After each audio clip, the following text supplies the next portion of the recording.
Como nós estamos falando no livro de Atos, eu quero também fazer uma meditação no livro de Atos com você. Então, se você puder e quiser, abra sua Bíblia, ligue a sua Bíblia, ou acompanhe aqui, Atos, capítulo de número 12, dos versículos 1 a 5. Atos dos Apóstolos, capítulo de número 12, dos versículos 1 a 5.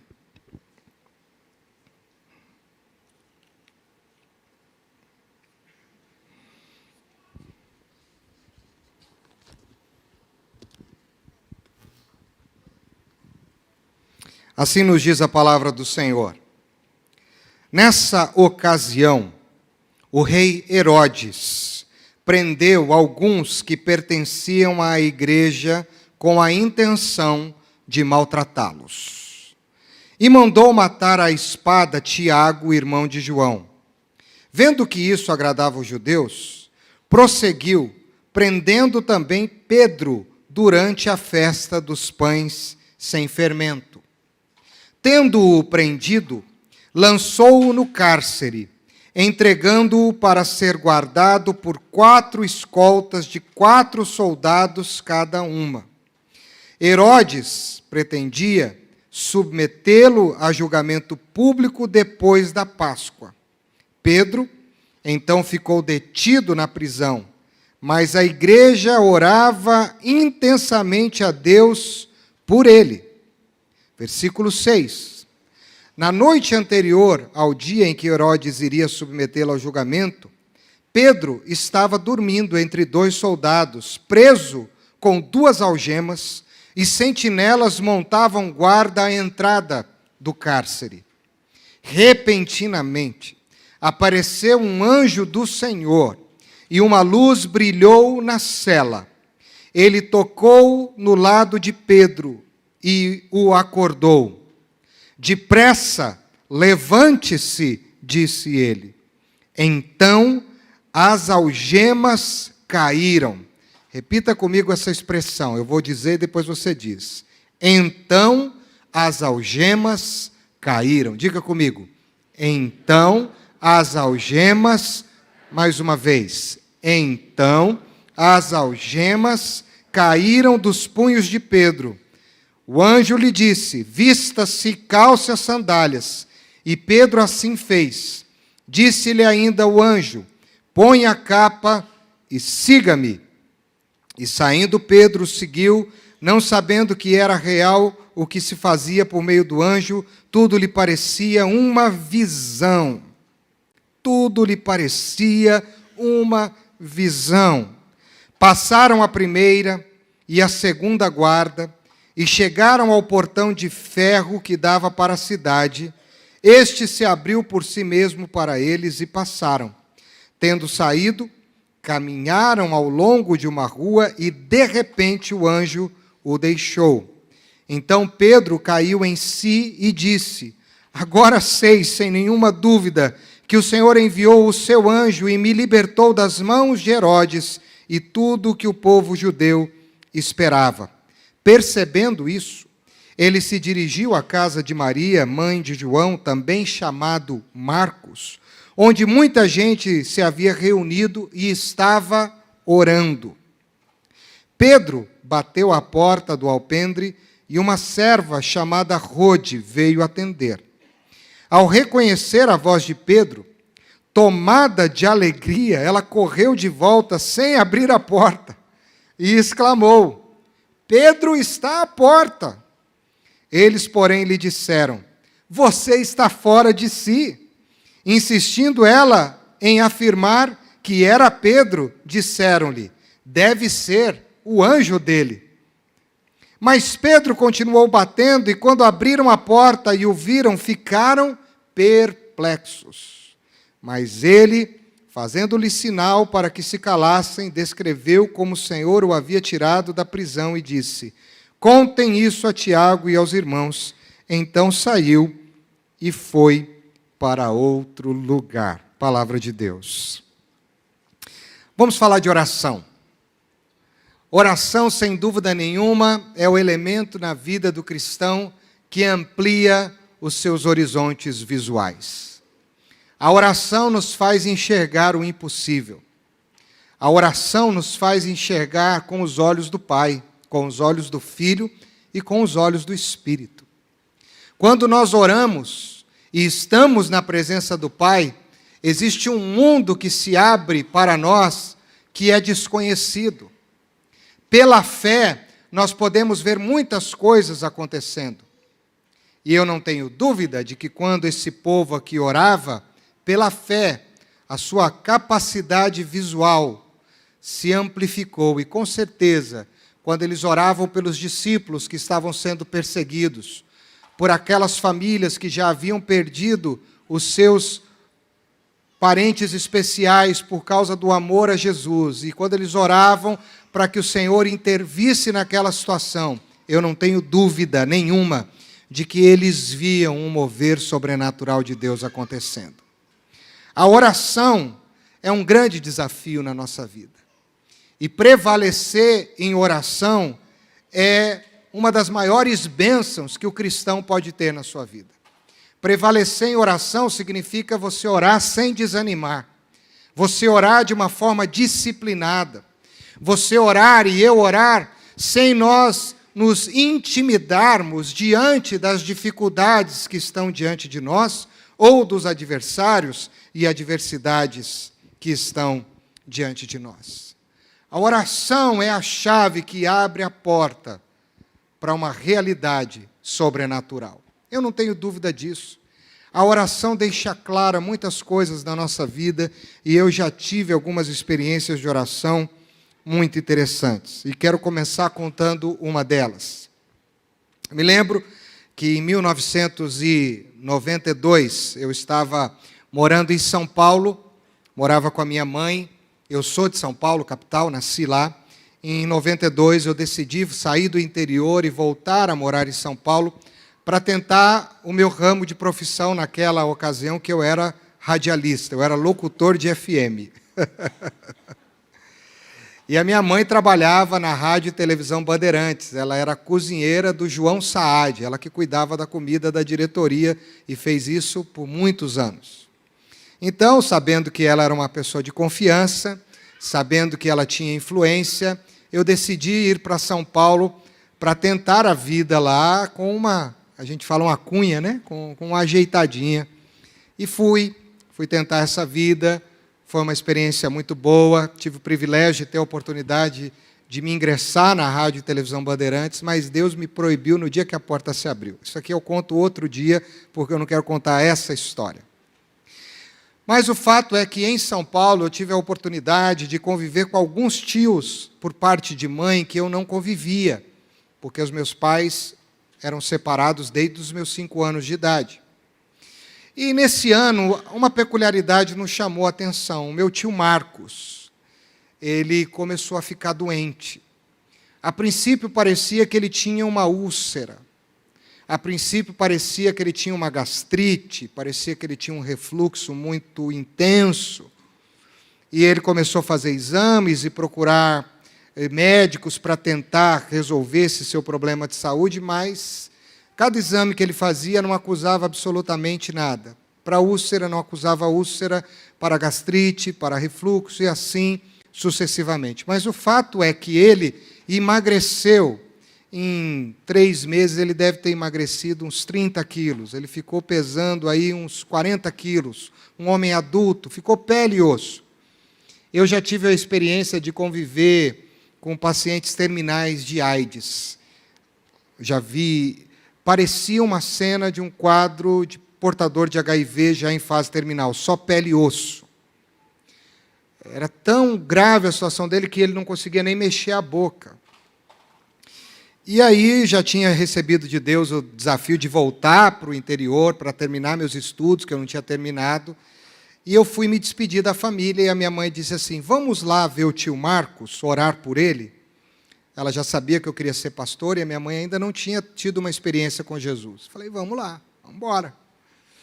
Chegamos na casa de uma tia minha, muito querida, chamada Irene.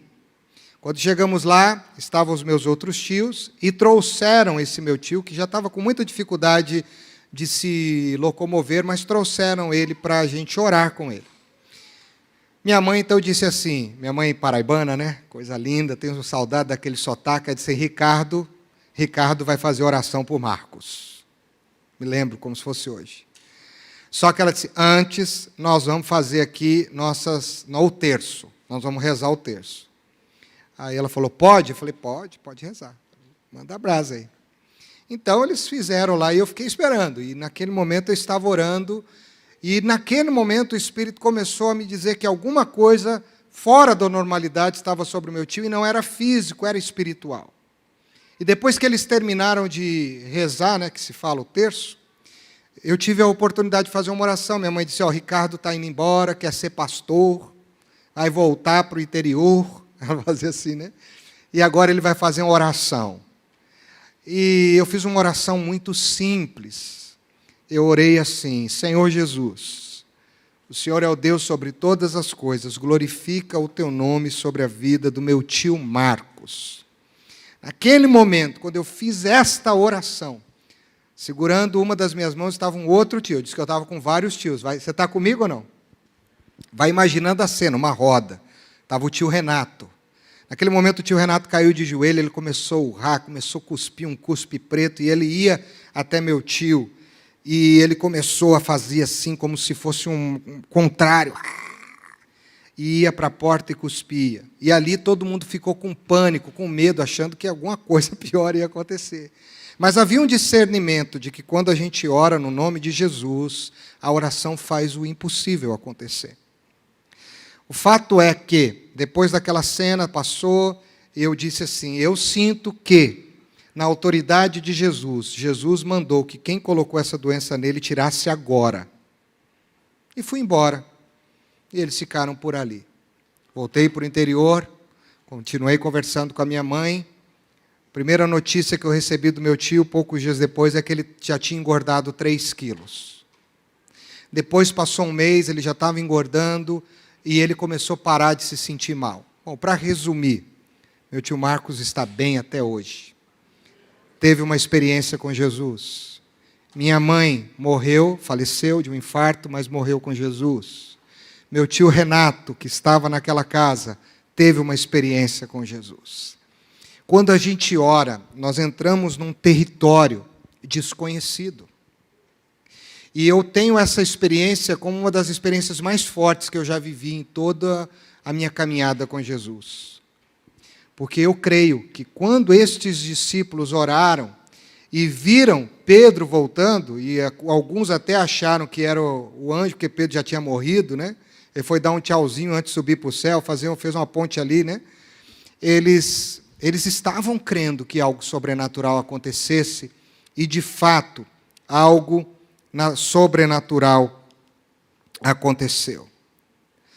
E isso, queridos, faz com que a gente tenha mais ânimo para orar com ousadia, porque não há inimigo, não há prisão, não há cela, não há algema, não há dificuldade que não possa ser vencido pela oração que é feita no nome de Jesus.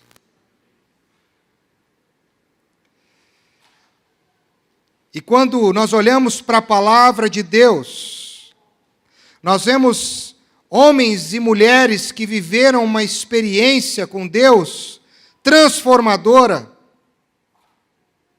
Quando a gente olha, por exemplo, para o caso de Daniel, e aqui foi cantado a música da fornalha, como não acreditar no poder da oração de um jovem, e era um jovem, que todos os dias, disciplinadamente, ousadamente, se colocava aos pés do Senhor e orava, e clamava. E quem sabe nas orações de Daniel ele dizia assim, Senhor, traz de volta os cativos de Sião. Senhor, nós fomos dispersos. Senhor, eu não estou mais perto dos meus pais. Os meus pais morreram, os meus irmãos, os meus parentes, porque foi isso que a diáspora fez, foi isso que o exílio fez, ele dispersou o povo de Deus. E quem sabe nas orações de Daniel, ele diz, você vindica o teu nome sobre as nações idólatras da terra. Senhor, revela que tu és Deus. Revela que tu tens maior poder do que qualquer ideologia ou religião idólatra, Senhor. Revela quem tu és. Eu não tenho dúvida de que Daniel orava dessa forma. Eu não estava lá, mas eu imagino que ele oraria e orava dessa forma. E o texto de Daniel, capítulo 6, versículo de número 10, dizia que 3 vezes ao dia Daniel orava. E eu acredito que o up na visão de Daniel era ver Deus agindo diante de uma dinastia tão forte e tão complicada como a dinastia babilônica. Daniel, por ser um homem de oração, ele foi perseguido, porque homens e mulheres de Deus que decidem ter um compromisso com Deus, eles são perseguidos. E Daniel não hesitou, Daniel não se intimidou diante dos decretos que falavam, para de orar, para de fazer isso, para de fazer aquilo, mas ele continuou orando. E todos nós sabemos o que aconteceu. Ele foi condenado a ser lançado na cova dos leões. E, quando ele foi lançado na cova dos leões, os leões eram vegetarianos, é isso? Eles tinham ido no dentista, estavam sem dentes, que estavam fazendo uma prótese nova. Estavam de barriga cheia. Não. Quando ele caiu naquela cova, diz a palavra de Deus, que o Senhor fechou a boca daqueles leões. E aí todo mundo ficou perplexo. Como isso acontece? Pelo poder da oração. E é tão interessante olhar para o texto, que quando o Senhor fechou a boca dos leões, ele envergonhou os inimigos. E é muito interessante olhar para Daniel capítulo 6, versículo 24, eu não sei se dá para colocar aqui para nós, para vocês verem o poder da oração. E aí, já que Daniel saiu ileso, o rei ficou furioso e o rei disse o seguinte: e por ordem do rei, os homens que tinham acusado Daniel foram atirados na cova dos leões, juntamente com as suas mulheres e com os seus filhos. E antes, presta atenção, e antes de chegarem ao fundo, os leões os atacaram e despedaçaram todos os seus ossos. Sabe o que isso me mostra? Que os leões estavam com fome. Os leões estavam famintos. E só um poder sobrenatural, como o poder do nosso Deus, é capaz de fechar a boca de uma fera faminta, pronta para destruir. Mas a oração criou uma proteção na vida de Daniel, que deve criar sobre as nossas vidas. Quantas pessoas, quantas crises, quantas lutas, quantas dificuldades eu e você possamos estarmos enfrentando ou enfrentaremos? Qual é o segredo desses leões que se levantarão contra nós, não nos tragarem, não nos destruírem, não nos consumirem? Qual é o segredo de Jesus agir sobre uma enfermidade aparentemente incurável? A oração. A oração abre os nossos olhos para o impossível.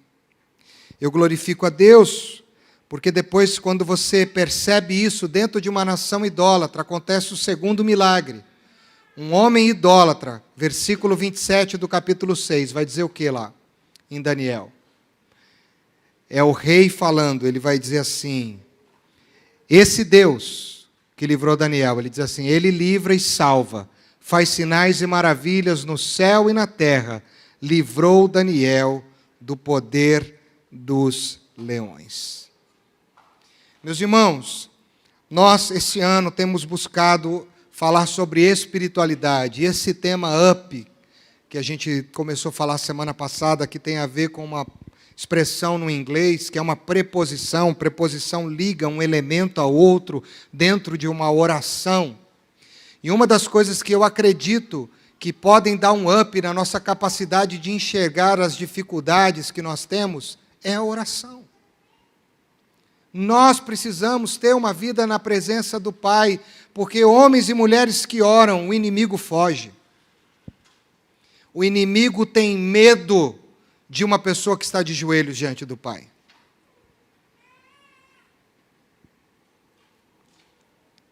Elias Elias orou, e nós sabemos que Deus fez uma grande obra e ficou sem chover por um longo período de tempo. Por 3 anos e meio não houve chuva. Mas depois Elias orou e o que aconteceu? Choveu. O mesmo Deus de Elias, o mesmo Deus de Daniel, o mesmo Deus desse povo de Atos dos Apóstolos é o nosso hoje, amém? O poder dele não diminuiu, ele não se enfraqueceu, ele não se desinteressou pela igreja, ele não está menos motivado em relação a nós, ele está pronto e disposto a ouvir cada clamor, cada oração que o homem e a mulher de Deus colocar diante dele com fé.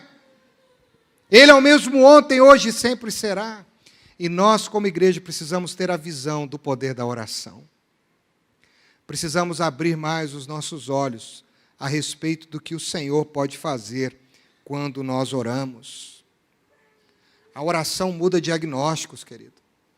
Muda quadros. Eu tive uma experiência como essa no meio do ano passado. Você já deve ter visto pessoas sendo curadas. Nós temos testemunhos aqui na nossa igreja de pessoas curadas através da oração.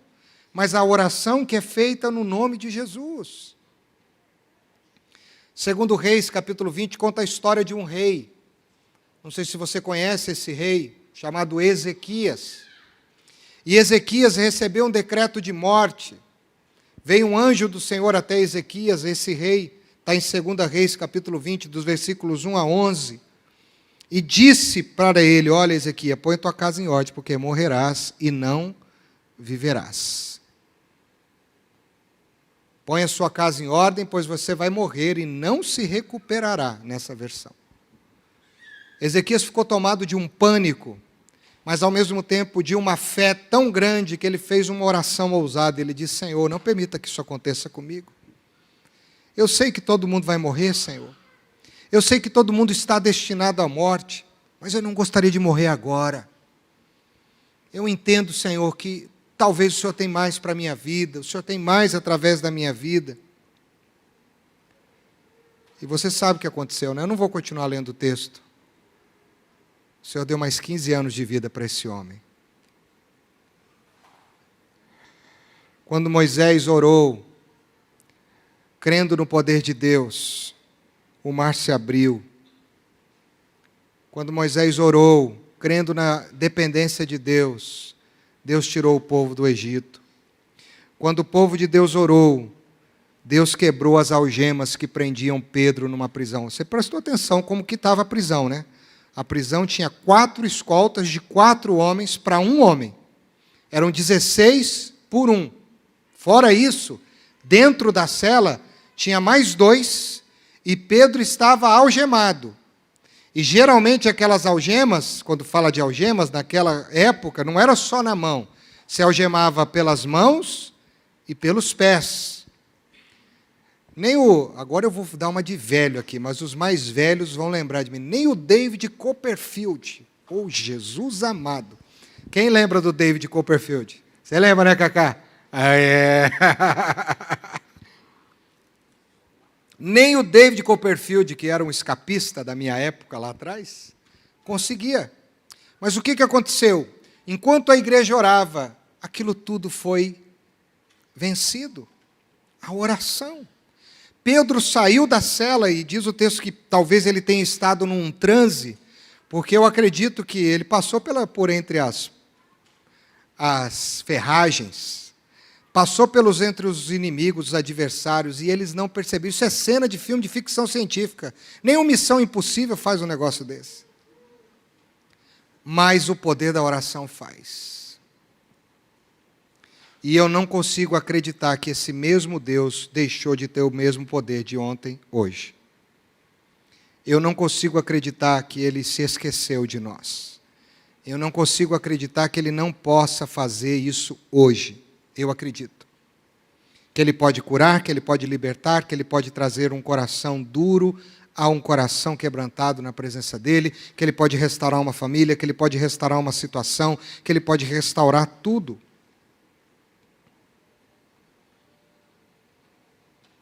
Lutero, que foi conhecido como pai da Reforma, ele orava habitualmente 4 horas por dia. De 24 horas, ele orava 4. E ele teve muitas experiências com Deus, e quem conhece a biografia de Lutero sabe disso. Mas um dia, Lutero disse o seguinte: a oração é a coisa mais importante da minha vida. Se porventura eu negligencio a oração por um simples dia, eu logo sinto um enfraquecimento do meu corpo e da minha fé. Um dia sem oração, ele sentia prejuízos físicos e espirituais. E aí eu quero citar algumas experiências de algumas pessoas que talvez você nunca ouviu falar e outras sim. Houve um missionário que foi levantado por Deus, chamado Evan Roberts. Evan Roberts foi chamado por Deus para evangelizar o país de Gales. Um país com uma cultura religiosa muito, muito difícil na época de Evan Roberts. E quando ele orou, você não vai acreditar, mas você vai acreditar porque eu estou te contando, isso está registrado em livros. Ele andava por aquelas ruas e diz a história que ele andou por 5 semanas. Ele andou por 5 semanas orando pelo país de Gales. Sabe quantas pessoas o Senhor converteu em 5 semanas? 20.000. 20.000. Você não pode ficar igual o povo da casa, que orou, Pedro chegou lá e disse: para, você está louca, mulher? O que é isso? Nós estamos orando aqui, mas nós só estamos orando para preencher o protocolo, né? Ele não pode ter saído de lá, ele está preso. Porque parece que quando a gente ora e vê um testemunho de algo tão grande, a gente fica meio descrente. A gente crê, mas tem dúvidas. Teve um grande avivalista que viveu nos Estados Unidos, chamado Jonathan Edwards. E um dia ele foi convidado para pregar para os aristocratas, as pessoas mais eruditas da sociedade. E ele disse: como é que eu vou pregar essa palavra para gente que se sente a última bolacha do pacote? Para gente que se sente a cereja do bolo, para gente que tem dinheiro, para gente que tem cultura, para gente que tem capacidade argumentativa. E na biografia de Jonathan Edwards, você pode ver isso naquele livro Heróis da Fé. Eu acho que deve ter algumas biografias lá. É um livro que eu li há muito tempo. Thomas está balançando a cabeça porque ele leu esse livro, né? Eu lembro. Então, ele começou a orar e ele disse: Senhor, como é que eu vou fazer isso? E ele orou, e ele orou. E disse que ele orou um longo período. E aí Deus falou: você vai pregar. O dia que você estiver com ele, você vai pregar. Mas você tem que orar. E ele foi, orou e pregou. E o tema do sermão dele, o tema do sermão dele é demais, né? Pecadores nas mãos de um Deus irado. Pecadores nas mãos de um Deus irado.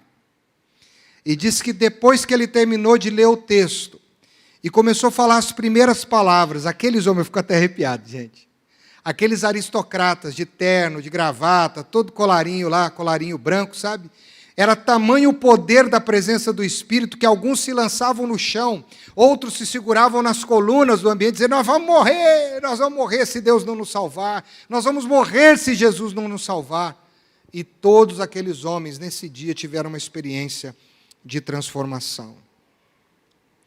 Missionário lindo, chamado Hudson Taylor, que foi um homem de Deus para a China, e Deus o chamou para que ele pudesse pregar naquela nação, e Hudson Taylor começou a orar, e ele orava, e durante 40 anos esse homem se levantou em oração, e ele dizia assim, o grande slogan de Hudson Taylor, para ele evangelizar, ele dizia assim: somente depois que eu estou diante de joelhos, somente depois de estar de joelhos diante de Deus, é que eu tenho autoridade e poder para estar de pé ou em pé diante dos homens.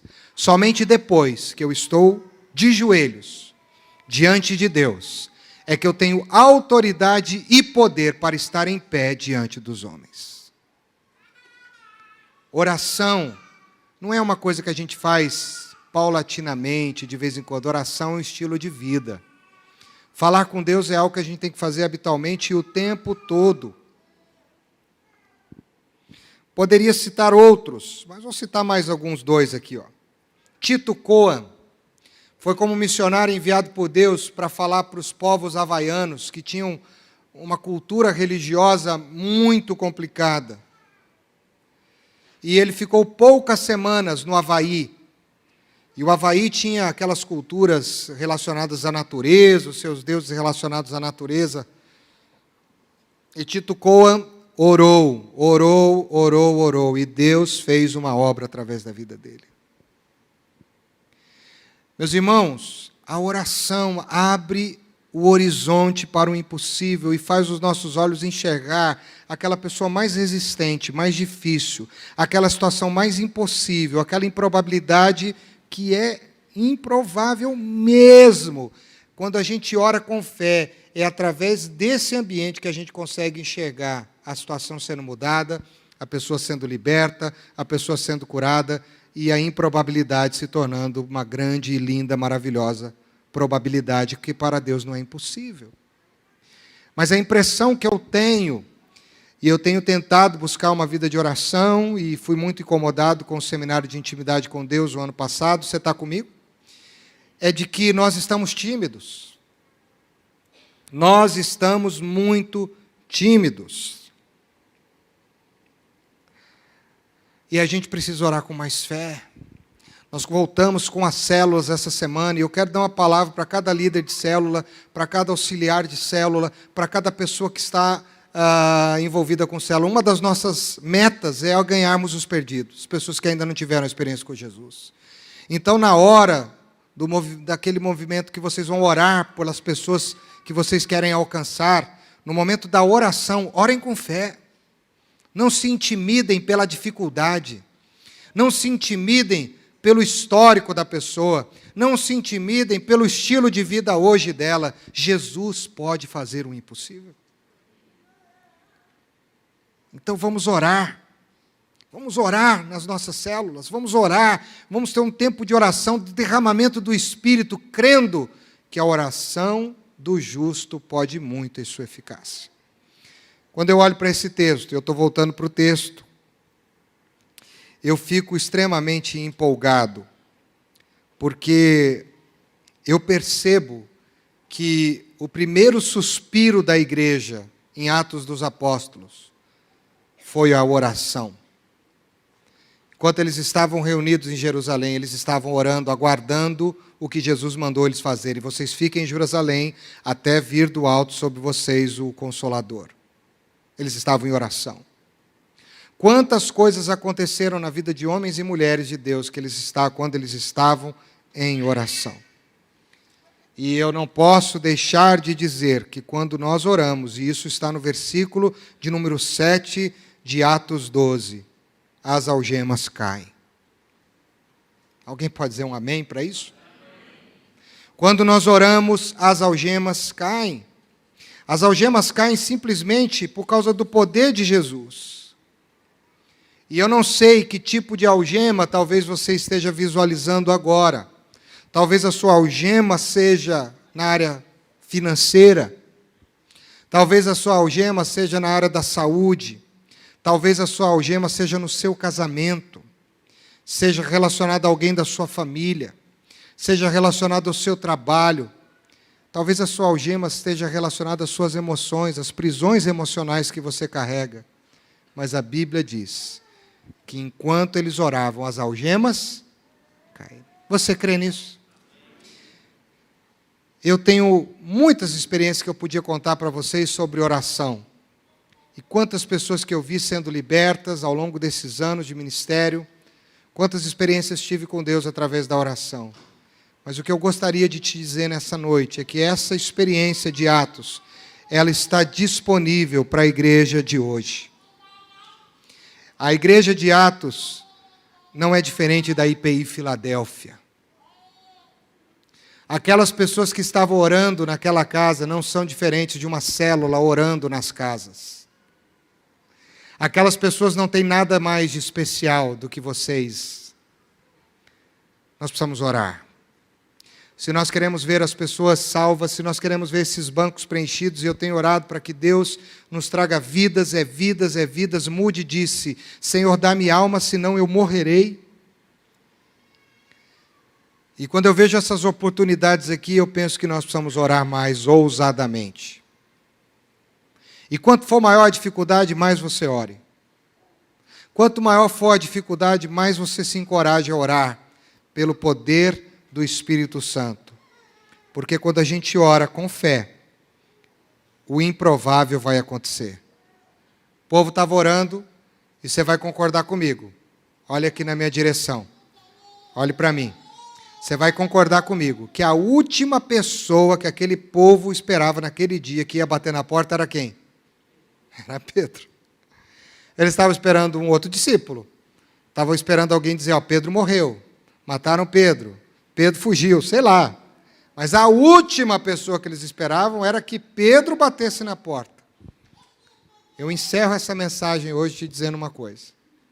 Talvez você precise orar mais.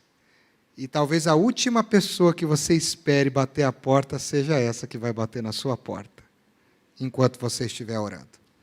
Talvez a última pessoa que você vai imaginar que um dia vai procurar você seja essa pela qual você está orando. E eu não tenho dúvida de que tem muita porta aqui para ser batida. Muita porta aqui para ser aberta. Não faça como aquelas mulheres que bateram a porta na cara de Pedro. Largaram ele para fora, para um guarda passando, prender ele de novo. Correu o risco por causa da incredulidade. Mas o Senhor livrou. Oração é a chave que nos faz enxergar o improvável, o impossível. Você vai dizer assim para mim: Pastor Ricardo, eu já venho na igreja há muitos anos, eu já sei tudo isso, eu já escutei esses testemunhos, isso que o senhor falou eu já li também em livros. Pastor, eu sei.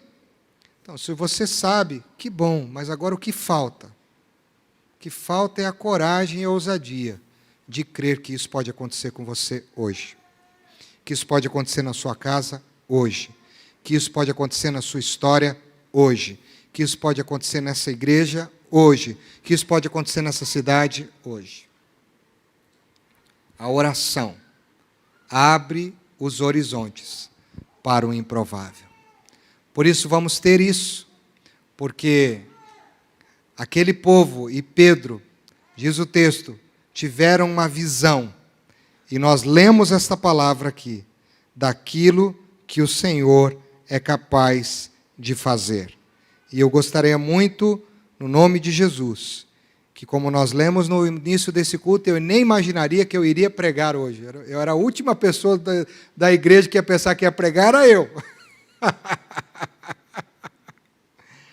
Mas quando nós lemos no início desse culto o texto de 2 Reis, capítulo 18, quando Eliseu estava com o seu servo, morrendo de medo dos arameus, que faziam parte do exército sírio, e o cara diz assim para ele: e agora, quem poderá nos defender? Quando o cara disse isso para Eliseu, Eliseu disse assim: Senhor, abre os olhos dele para que ele veja o que eu estou vendo. Foi a oração de Eliseu. E Eliseu disse para ele: os que estão com a gente são muito mais do que os que estão com eles. E quando Deus abriu a visão daquele conservo de Eliseu, ele viu nas colinas. Gente, que cena, eu queria ver essa cena num filme. Já pensou coisa linda assim? Os dois caras aqui, aqueles exércitos enormes, e aí você olha para a colina, aqueles cavalos, com aqueles anjos, com aqueles seres angelicais, com espadas flamejantes, com arcos e flechas, aqueles caras fortes, gigantes. Isso é coisa da minha cabeça, tá bom? Como eu sou diretor do filme, eu faço do jeito que eu quero. E os caras com a couraça assim, pronto para matar os outros lá que queriam destruir o povo de Deus. Mas Deus abriu os olhos para que ele enxergasse. Isso tem uma coisa que nós precisamos entender, é que o que vai fazer a diferença na sua vida, na sua célula, na sua casa, no seu trabalho, na sua história, na minha casa, é a nossa capacidade de discernir o poder da oração. E eu queria ver aqui, nesta igreja, neste templo, líderes, vocês chorando e dizendo: está vendo esse meu irmão, pastor? Está vendo esse meu cunhado? Está vendo esse meu amigo de faculdade? Está vendo meu filho? Está vendo meu marido? Está vendo minha filha? Está vendo meu primo, minha tia, meu vizinho? Está vendo aquele meu colega de trabalho? Hoje eles estão aqui, se batizando, tendo uma experiência com o Cordeiro. E o mais bonito vai ser você dizer assim: eu vi isso acontecendo, porque eu orava. Visão é você ver o seu futuro hoje. Então, pela fé, veja hoje o que Deus tem para fazer amanhã. Amém?